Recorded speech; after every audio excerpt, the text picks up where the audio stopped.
আজকাল আমাদের অনেক কিছুই ইচ্ছার প্রকাশ ঘটে রিলস অথবা ভিডিওস দেখে। আমার আজকের এই ইচ্ছাটাও কিছুটা সেরকমই। কদিন ধরেই স্ক্রোল করতে করতে বারবার সামনে আসছিল থুকপা অথবা র্যামেনের ভিডিও, তো সেই দেখে আমারও ইচ্ছা হলো একদিন বানাই। তো আজকের ব্রেকফাস্টে বানিয়ে ফেললাম ম্যাগি দিয়ে থুকপা বা র্যামেন বলতে পারো, যদিও কমপ্লিটলি কিন্তু দুটো আলাদা ফুড, তবে আমার দেখতে একই টাইপের লাগে তাই আমি দুটো টার্মই ইউজ করছি। তো প্রথমে দেখো এখানে আমি 1 চামচ ঘিতে কিন্তু পনিরটা চিলি গার্লিক সসের মধ্যে কোট করে হালকা করে ফ্রাই করে নিয়েছি। আর আলাদা করে কোনো অয়েল বা বাটার কিচ্ছু অ্যাড করিনি। ওইটার মধ্যে ঘিটার মধ্যেই আমি কিন্তু কুচিয়ে রাখা গার্লিক দিয়ে দিয়েছি আর একটা শুকনো লঙ্কা ফাটিয়ে দিয়ে দিচ্ছি। যেহেতু আমি একটু স্পাইসি খেতে পছন্দ করি, আমি কিন্তু এটা কমপ্লিটলি আমার মতন করে বানিয়েছি, কোনো রেসিপি দেখে বানাইনি, তো সেটাই তোমাদের সাথে শেয়ার করছি। এরপর এখানে আমি জল অ্যাড করে দিয়েছি, জলটা একটু বেশিই দিয়েছি। রিজনটা তোমরা সবাই জানো, কারণ এটা একটু স্যুপের মতন খেতেই ভালো লাগে। তো আপাতত আমি আটা নুডলস দিয়ে দিয়েছি, ম্যাগির আটা নুডলস। তারপর এটা আমি ঢাকা দিয়ে দিয়েছি, আপাতত নুডলসটা একটু সেদ্ধ হোক।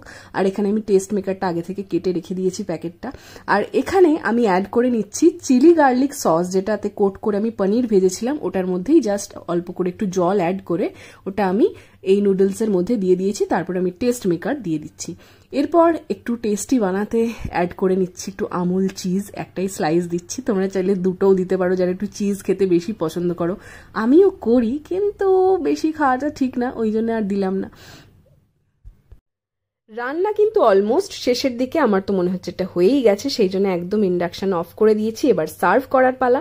তবে লাস্টে আমি এখানে একটু চিলি অয়েল অ্যাড করেছি। চিলি অয়েল দেখে কিন্তু ভয় পাবে না, এটাতে কিন্তু ঝাল একেবারেই হয় না।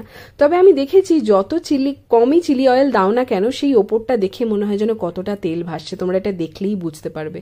তো যাই হোক, কি করা যাবে, মাঝে মাঝে একটু টেস্ট বাড়াতে এরকম একটু অ্যাড করতেই হয়। এরপর আমি ভেজে রাখা পনির দিয়ে দিয়েছি আর আগে থেকে সেদ্ধ করে রাখা ডিম এইভাবে মাঝখান থেকে কেটে অ্যাড করে দিয়েছি। আর লাস্টে আমি একটু মিক্সড হার্বস দিয়ে দিচ্ছি, এটা দেখতে ভালোও লাগে আর টেস্টিও হয় খেতে। এবার আমি নিয়ে নিয়েছি চপস্টিক, এটা দিয়েই খাবো। আগে না, আমি খাবো কাঁটা চামচ দিয়ে, পাতি কাঁটা চামচ দিয়েই আমি এটা খাবো।